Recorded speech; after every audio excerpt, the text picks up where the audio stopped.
Stoveleg Media, igniting conversation.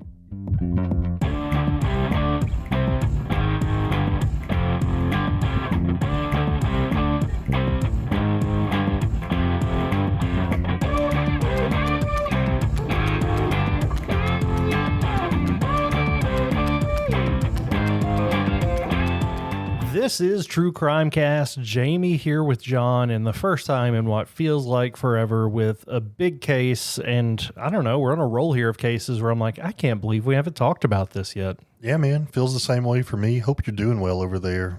Weather update. It's hot, and it's hot again. It's like the kind of hot you can't get no relief. So glad to be indoors doing this case with you, my man. Can't wait to be in Denver here in a couple weeks for Crime Con. Should be a little better out there, I think. I would hope so. Been to Colorado once in my life and really excited to get back. Yeah. If you're interested in going again, that's Crime Con. It's like Comic Con, but it's like for a crimes. Conference for crime. Yeah. So you go and you get to hear from victims' families, investigators. You get to meet all your favorite podcasters. We're going to be there on Podcast Row. Really excited to be there. If you're interested in going, you can get 10% off your ticket with code CRIMECAST. Yeah, I'm excited. I know some folks that are going, and I'm looking forward to seeing them there in Denver. So, yeah, really excited. Please come check it out. Yep, it should be a good time.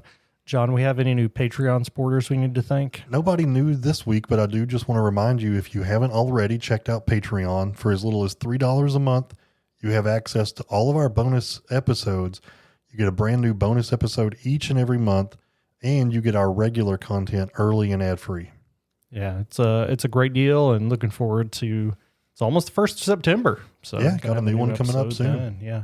But John, today's case is one of those that is a big part of U.S. history, and we've talked about the JFK assassination, the Martin Luther King Jr. assassination. I want to get to RFK being assassinated at some point, and there are so many big crimes like this in U.S. history, but one that I feel like is not talked enough about, and maybe it's just not as controversial as far as who did it and who didn't, but that's the murder of Malcolm X. So why don't you get us rolling? Tell us who this guy is. Yeah, man, if you're anything like me, I mean, I definitely checked out a lot in school. Like, I don't know, I think I was definitely the ADHD kid that was halfway paying attention, but I don't remember talking about Malcolm X a lot when I was a kid. Let's be honest, school. Based on where you and I are from, it probably wasn't a focal point of learning American history. Yeah, I mean, it's sad, but it's true. So, yeah, let's dig into this. I'm excited to learn more. So Malcolm Little was born on May 19th, 1925 in Omaha, Nebraska. That's 100 years ago, bro. That's wild. That is 100 years ago. Also, side note, Omaha, Nebraska, you ever get a chance to go, do it. Love that city. Okay. Anyway, he was the fourth of 7 children of Louise and Earl Little. Earl was a Baptist preacher. He was killed when Malcolm was only 6 years old. So officially, it was ruled as a streetcar accident, which is a trolley, would you say? Like, I don't know, but more like a mode of transit instead of just like a recreational thing. Right. Yeah. It's not a, I think that's a good way to put it. Streetcar. So many people believe this was not an accident, though. They believe he was deliberately killed in a racist attack by white supremacists. But after Earl was gone, the rest of the family was so poor that Louise had to cook dandelions from the street in order to feed her children. So literally picking what we would consider weeds and cooking those to feed her kids. Wow. The stress of life was too much for her. And in 1938, she ended up having a nervous breakdown, and she was committed to the Kalamazoo State Hospital. Now, the children were separated into different foster homes. Wild to me to think of the foster care system 100 years ago and what that would look like. But that's where Malcolm and his siblings would grow up. Yeah, just going through foster care training, I know, at least in Kentucky, all kinds of reform in the 70s and 80s. So to think of what it was like even further back than that is wild. And this is also during the Great Depression, so America wasn't a great place to be. Yeah. Sorry, going back to, I remember teaching foster parenting classes, and in America, we had animal rights before we had human rights as far as foster care goes. So interesting time for sure. Malcolm attended West Junior High School in Lansing, Michigan, and then Mason High School in Mason, Michigan. He excelled in school, was super bright, and he expressed interest in becoming an attorney one day. When he told one of his teachers, who, spoiler alert, was white, the teacher said that was no realistic goal for, and he used the N-word. Again, this is the 30s, so it's not that makes it okay, but that's what was happening then. And of course, that impacts a kid. Hearing that from somebody in a leadership position, a place of authority, it really pushed Malcolm to drop out of high school. Starting at age 14, Malcolm had a bunch of jobs around town. He lived with his sister up in Boston. After a short time there, and then he moved back over to Michigan, but he ended up in the New York City Harlem neighborhood. In 1943, he started getting involved in criminal activity, started dealing drugs, gambling, robbing places, and working in sex work, as far as working with female sex workers. Not that he was involved in that part of the work himself. While working at Jimmy's Chicken Shack in Harlem, he made friends with John Elroy Sanford, who told him how much he wanted to be a stand-up comedian. Years later, John Elroy Sanford grew up to be the comedian we know as Red Fox. It's really interesting. 1943, Malcolm was summoned by the draft board for military service in World War II. That was a crazy time to be alive. Not that I remember it personally, but you've grown up in the Great Depression, and now you're a young adult and called for service in one of the deadliest wars of human history. And in case this is confusing, this was the draft. This was the country telling you go to war or go to prison. Yeah, this was not a volunteer thing. So he did not want to go, and he pretended to be mentally disturbed in order not to go. He would, when he was before the board, he would start rambling and declaring that I went down south and I organized those N-word soldiers. We would steal us some guns and kill us some crackers. So he was not really saying all this because that's how he felt, but he wanted to be viewed as mentally ill, and it worked. He was declared mentally disqualified for military service. So in 1945, Malcolm returned to Boston, where he and 4 accomplices would start getting into a little bit of trouble. They would have some burglary issues. They were targeting wealthy white families. So I think in their minds, it was almost a Robin Hood situation, steal from the rich, take care of ourselves. In 1946, 21-year-old Malcolm was arrested while picking up a stolen watch from a repair shop. And for that crime, he was sentenced to 8 to 10 years in prison. And he was transferred to several prisons during that 8 to 10 years span of time. Yeah, and you and I cover a lot of murder cases where people end up serving so little time in prison. And I know that we have all kinds of incarceration issues in our country, with prisons being overpopulated and putting people in prison for minor things. And I don't know, 8 to 10 years for picking up a stolen watch. Again, he had a record. Maybe this is compounded. I don't know. But there was a lot going on. It was during this time in prison, though, that he found the teachings of Elijah Muhammad, who was the leader of the Nation of Islam. This organization advocated black nationalism and racial separatism. So they were Muslim, but this was a specific group of them focused on black people, specifically in America. It's a little confusing because Islam is based on Muhammad, but this is Elijah Muhammad, who is in charge of a very particular group of Muslim people who have assembled together. And it was very common in this time. Muhammad Ali converted to the Nation of Islam. His name was really Cassius Clay. Yep. Kareem Abdul-Jabbar was Lou Alcindor when he was in college before he joined the Nation of Islam. So it was a very common thing to do. And usually you did change your name, as Elijah Muhammad had done.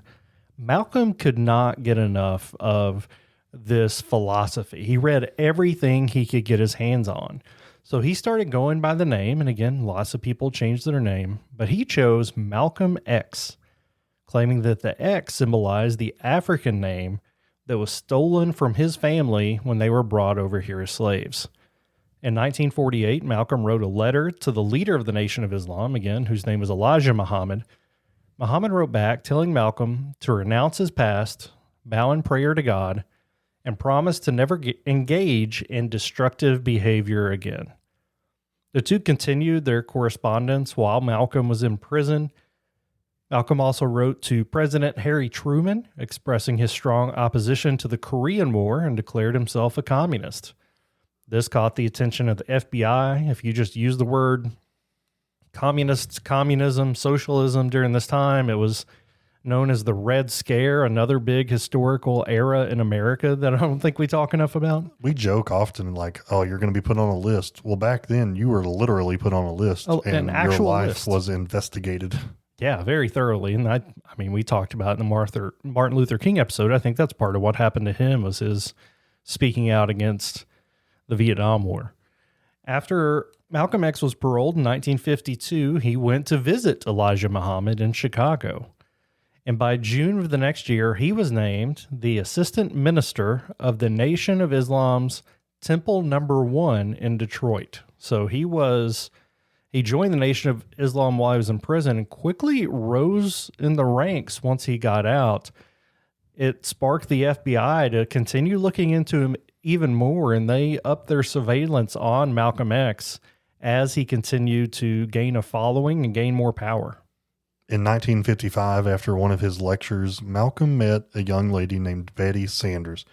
So they would meet again at a dinner party, and soon she was going to all of his lectures.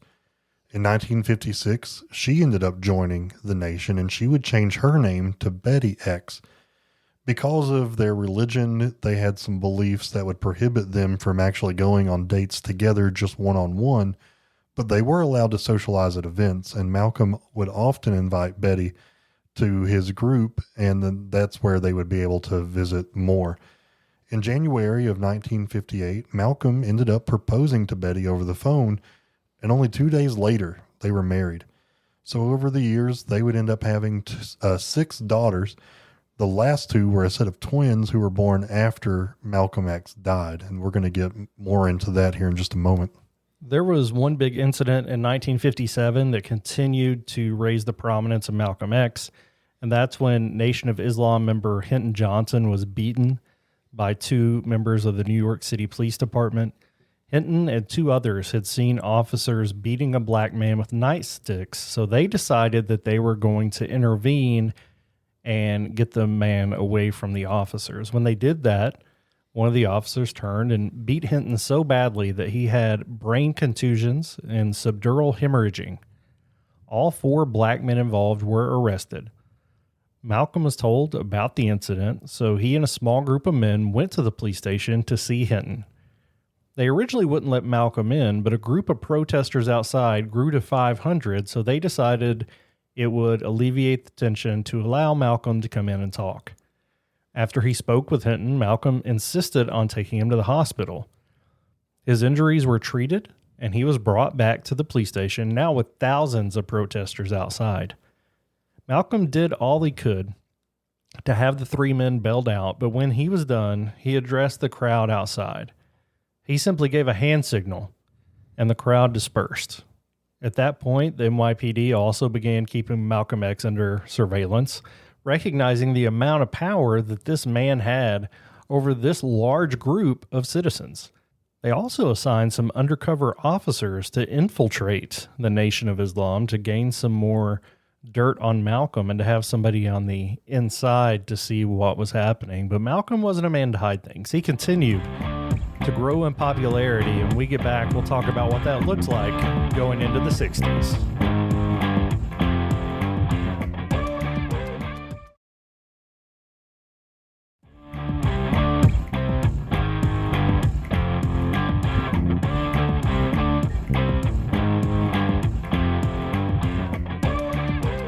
Jamie, you mentioned that one time after he addressed the crowd, he gave a simple hand gesture and then the crowd dispersed. I think that's probably one of the most iconic pictures that I can remember of Malcolm X. Is that something that's fresh in your mind? Do you remember him that? Holding his fist up in the air. Yeah, you mentioned Malcolm's popularity grew more. Yeah, over the late 50s and 60s, that is for sure the case. But his speeches and popularity were causing some tension within the Nation of Islam. Malcolm X also discovered that his mentor, his leader, Elijah Muhammad, was having numerous affairs. And this was something that Malcolm just could not get over. He could not forgive him for this. So in March of 1964, Malcolm actually left the Nation of Islam and he made a Muslim pilgrimage to Mecca. While he was doing his pilgrimage, he toured African countries. He actually adopted a Sunni Islam religion. He noticed that there was less racial tension in the Sunni belief system.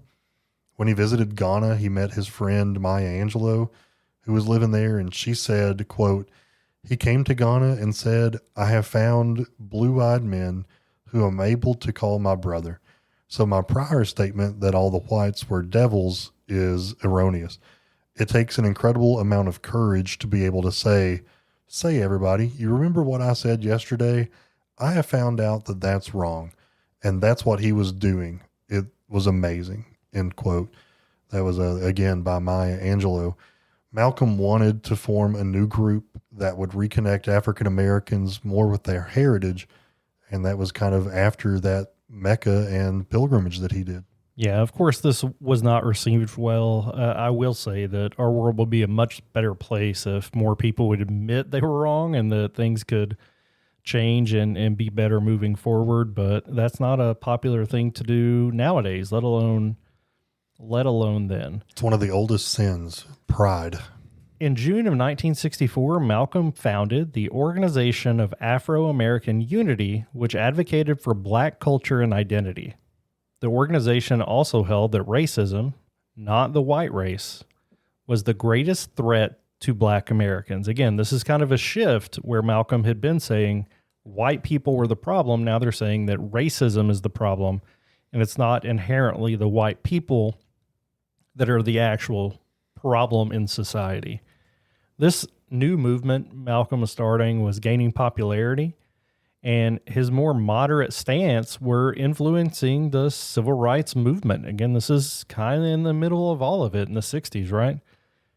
It was also around this time that Betty started getting death threats over the phone, which is a very unfortunate piece of being prominent in society, is that kind of attention and what that draws to your family. Throughout 1964, Malcolm himself was also repeatedly threatened, which bothered him much less than his wife being threatened. In February, a leader of Temple Number 7 ordered the bombing of Malcolm X's car. Now, again, Temple Number 7, that was one of the temples for the Nation of Islam that Malcolm X used to be a part of. The next month, Elijah Muhammad told a Boston minister that hypocrites like Malcolm should have their heads cut off. So we've gone from Malcolm being a leader in the Nation of Islam, starting a new group, and quickly becoming one of their many targets. The April edition of the Muhammad Speaks newsletter showed a cartoon of Malcolm's bouncing severed head. On June 8th, FBI surveillance recorded a call where someone told Betty that her husband was as good as dead. 4 days later, the FBI heard a tip that Malcolm X is going to be bumped off, of course, meaning he's going to be killed. So it seems like, I'm sure he got sorts of threats over time, but things were really ramping up here in 1964.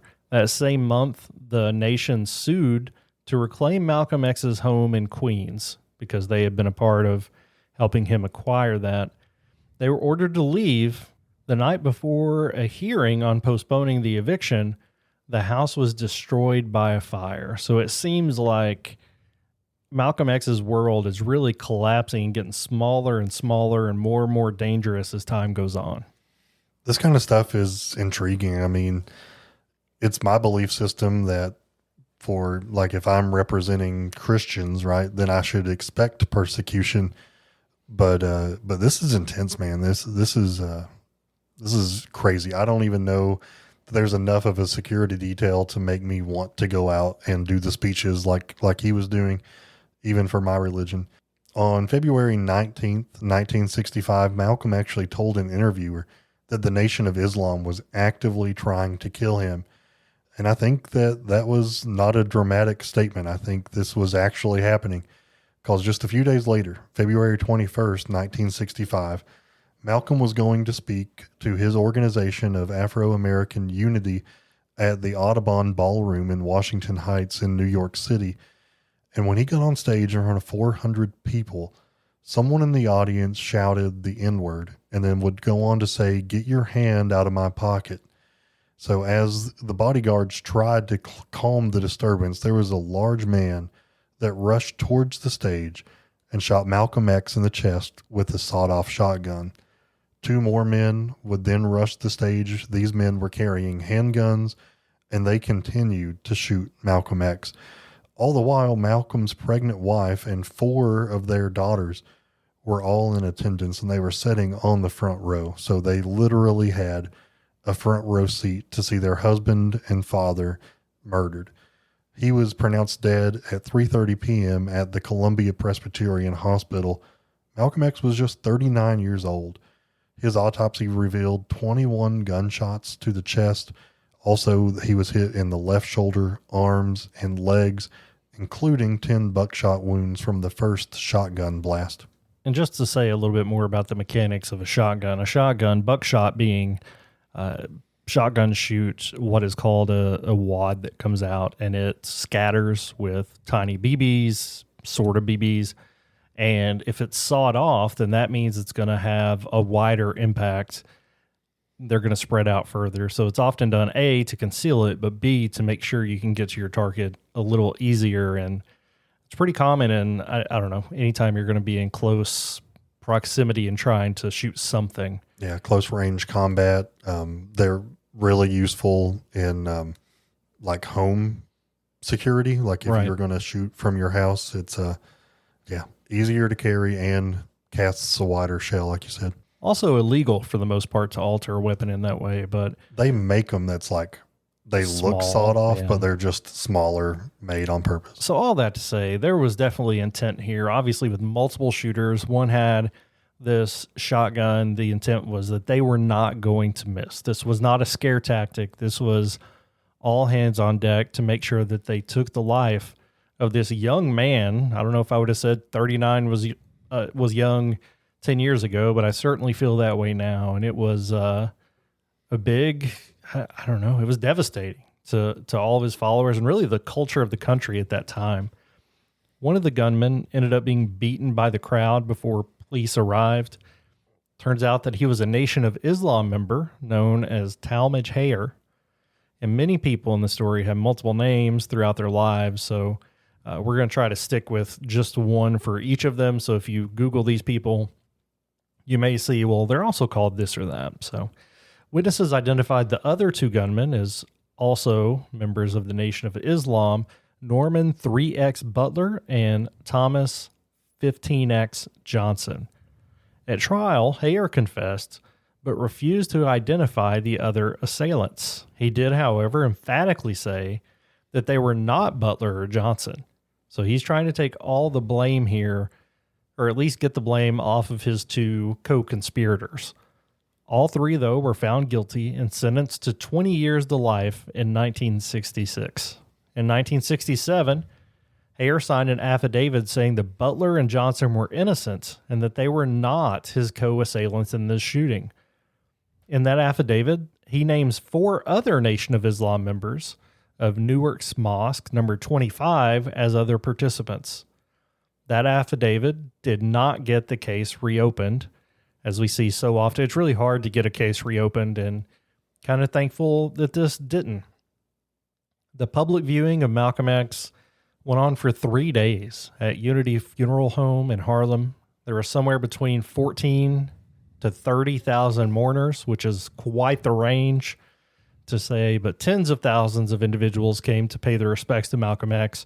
For the funeral, they had loudspeakers set up, and it was broadcast on local television so that people that could not get close enough to see it could still be a part of the observance and the service live while it was happening. 14 to 30,000 people is a lot. I mean, I'm going to have to be cremated because I don't think I have 6 friends to carry me somewhere in a casket. So that's a lot. The assassination of Malcolm X remains one of the biggest mysteries in true crime. Like, who were the actual shooters? Do they have the right guys? Who was behind this hit? Was it even a hit? These are all questions that I think remain to be answered. Some folks even wonder, how could the FBI and the New York Police Department not have known that this was happening? Did they have extra police presence in the area? Did they know more than what they let on? If they did, why didn't they do anything to stop it? So yeah, there's even more questions. For instance, on February 23rd of 1965, James Farmer, leader of the Congress of Racial Equality, said at a news conference that local drug dealers were actually to blame, not the Nation of Islam. Is that true? That's a big statement. And what did he have to back that up with? There were other theories that started forming, and that was that the NYPD, the FBI, or the CIA had something to do with it, given they did nothing at all to prevent this from happening. And again, this takes me back to John F. Kennedy and the other cases that we've spoke about, when there's conspiracy theories going on that our own government, the CIA, had something to do with their murders too. Is there something to that, or is it just where people's minds were going at the time? Many people describe the police as moving slowly and completely uninterested in what was going on that day. They even let a dance go on that night at the Audubon Ballroom, kind of signifying that what took place that day was of no real significance to them, and they saw no ongoing threat. Years later, during a documentary filming, the lectern where Malcolm X stood was found in the basement, still with bullet holes and with chalk mark circles on it. How does that not get swooped up and taken to somewhere, but just kind of stored in a basement? Yeah, well, I think it not only shows that they were uninterested, but that they didn't secure the crime scene at all. They let people come in and have a dance that night. This should have been a piece of evidence that could maybe help them match a weapon, could maybe show angles, what have you, but it just ended up in the basement in storage. Fast forward a few years to the 1970s, when the public learned about a series of FBI programs created during the 50s and 60s that were designed to infiltrate and disrupt various civil rights organizations, including the Nation of Islam and the Organization of Afro-American Unity that Malcolm X had started. John Ali was the national security of the Nation of Islam at the time, and it's also known that he was a former FBI agent. Malcolm had told reporters that he and Ali did not get along, and that Ali heightened tensions between Malcolm and his former mentor, leader of the Nation of Islam, Elijah Muhammad. Ali is also an individual that had met with the confessed shooter the night before the assassination. Again, Hayer being the individual that confessed at the time. And I think that's a huge red flag. He met with the shooter the night before. In 1985, Butler was let out of prison on parole and became head of the nation's Harlem Mosque in 1998. He continued to maintain his innocence until he died in 2009. Hayer was paroled in 2010. In 2021, Butler and Thomas were exonerated from this murder following a review that found that the FBI and the NYPD withheld key evidence during the trial. So we have, for actually more than 50 years, we think we have the answers to this. And then after a review, they withdrew the convictions of Butler, who had passed away, and Thomas as well. This review was 22 months long. It involved defense lawyers and Manhattan prosecutors who had all concluded that the men had been wrongfully convicted. So they were pretty much in consensus about this, at least that there was not enough evidence to convict Butler and Thomas. They found that the FBI and the NYPD failed to examine key information and didn't disclose certain eyewitness accounts that may have helped exonerate both of the men. So it could have been Brady violations. They also did not disclose that there were undercover police officers in the ballroom that day. Again, I can't say this loudly enough. They were surveilling him all the time. There were people there from the NYPD and from the FBI, whether we knew it or not. They were there, And I have to think that they at least let part of it happen without intervening. Unfortunately, this review was unable to prove the other 4 men named by Hayer were involved. So at this point, we just have Hayer as the only individual that's been held accountable for the murder of Malcolm X. All the original eyewitnesses had shaky stories. Today, all of them are dead. The review couldn't come to a conclusion about who ordered the assassination of Malcolm X, which in my opinion is a much bigger question. I think Hayer was involved. As far as the other guys involved, it seemed like there were a lot of witnesses, but who's to tell after all this time? But not being able to tell who ordered it is, I think, it's A, more of a sign of a cover-up, and B, why this remains controversial. Yeah, how in all of that time could some of those questions not be answered? And I think it's because they didn't, people at the top really didn't want them answered. At the time of his exoneration, Johnson was 83 years old. And all of this really came out because of the Manhattan DA agreeing to review the case before a documentary series on, on Netflix, right? Called Who Killed Malcolm X. And if you have not watched this, it's really interesting. It's very thorough. Highly recommend it for more information. In it, they dive deep into who really shot Malcolm X, including theories on who fired the first fatal shotgun shot. Hayer's affidavit only gave the first names, and many of these individuals have changed their names when they converted to different religions, so it's really hard to trace things back. Many historians and the documentary filmmakers claim that the other gunmen were from the Newark Mosque: Leon Davis, Benjamin Thomas, and William Bradley. It's widely believed, but never confirmed, that William Bradley is allegedly the one who fired the first shot. Historian Manning Marble theorized that Davis and Thomas were directed by a minister at the Newark Mosque to plan the assassination of Malcolm X for when he returned from his trip overseas. They allegedly recruited the other men who may or may not have been involved. Marble then concludes that allegedly Davis was seated with Hayer in the first row of the ballroom and started shooting Malcolm with handguns after the first shotgun blast. William Bradley denied any involvement in the shooting until the day he died, which was in the year 2018. Yeah, it's quite the wide web that's cast when you start trying to identify all of the shooters. Of course, the documentary kind of lands on the leader of that Newark Mosque. I mean, I go back to the fact that the head of security for the Nation of Islam met with Ayer the night before the assassination. And I don't know. I don't know that I'm ready to throw our government under the bus for causing this one, but I think they definitely allowed it without intervening. Maybe they even got a tip and just said, all right, we'll let it go. Yeah, I mean, it'd be interesting to compile a list of all the things that our government may or may not have let happen. Just add this one to that growing list. I saw a great TikTok the other day, and not to make light of what we're talking about here, but a guy said that he's had some people say that you shouldn't believe any conspiracies. And he's like, you're telling me you think the government's batting 1,000? They're in charge of 330 million people.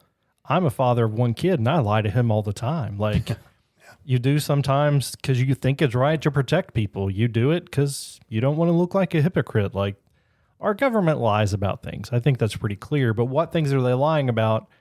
I think that's part of maybe why they lie so much. It makes it hard to identify what's the truth and what's not. I'm going to try really hard not to engage too much because I feel like an epic John rant coming on if I start talking about the government too much. I get that. So I'm just gonna stop.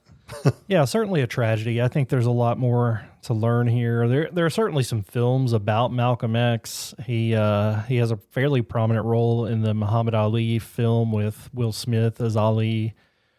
So you can learn about it out there, but I think because there were people convicted and a confession of the person convicted, that it's less of a conspiracy, so people don't bring it up as much. And he was so much younger than all these other guys we've been talking about. So he wasn't as old as Martin Luther King Jr., JFK when they were assassinated. So it's certainly a piece of history that I think gets overlooked way too much. And as you start to dive in here, we weren't able to cover, Mackenzie took the lead on the research here, and she told us, she was like, I didn't chase all the rabbit holes. This could have been a whole series of episodes. So we wanted to get to the basics, and all that to basically say he was a civil rights leader that a lot of people, other organizations, and some law enforcement agencies identified as a problem, and he was killed in a place where he should have been protected. And the investigation was not done thoroughly. I think all those things we can say confidently. Yep, I absolutely agree. Jamie, thank you, man. This one is interesting, and I learned a lot about Malcolm X in my research for this case. So thank you, and thank you guys for listening. You guys are what we do, or who we do this for, and we are just so thankful for you. Yep, thanks for keeping the lights on. The best way to help us out is by a 5-star review. Also a great way to recommend a case. We had a recommendation come in a few months ago for Tanya Knight, and we have our team on research for that one and plan to cover that one soon. So great way to recommend a case. Also, don't forget, for as little as $3 a month, you can have access to all of our episodes, our bonus episodes, and our regular series early and ad-free by just joining Patreon. Patreon.com. While you're there, search up True Crime Cast. Easy to do, easy to sign up. You get all your podcasts in one place that way. It's awesome. You guys are the best. Thanks so much. Until next crime, this has been True Crime Cast.